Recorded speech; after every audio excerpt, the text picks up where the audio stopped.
À Monsieur Bruno Belin. Allez-y, chers collègues. Merci, Monsieur le Président, Madame la Ministre, Monsieur le Ministre, mes chers collègues. On parle souvent modernisation de la vie publique, de la vie politique.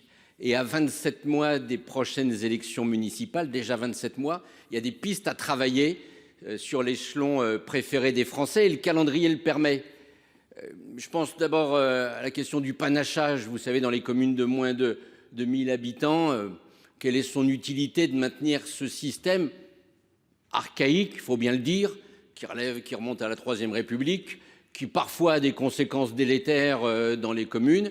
Et puis, sa suppression aurait l'avantage de généraliser le scrutin de liste et donc de faire progresser dans les exécutifs municipaux la parité, ainsi que dans les établissements publics de coopération intercommunale. C'est une des pistes de cette modernisation.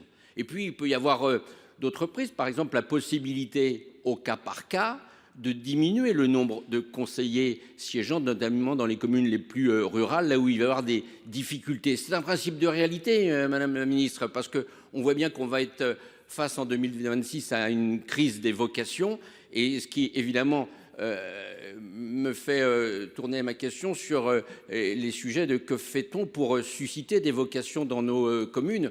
On voit bien qu'on a le même problème, on fait tous en ce moment des Sainte-Barbe et on voit bien la question du volontariat des sapeurs-pompiers, on est en train d'inventer des solutions, trimestre de retraite contre volontariat. Quelles pourraient être les pistes pour inciter des concitoyens à rentrer dans les conseils municipaux?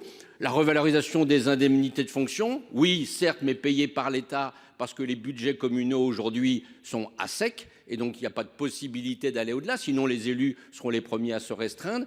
Et puis, ça amène tout simplement à la question, dans tout ça, modernisation, oui, mais statut de l'élu, quand?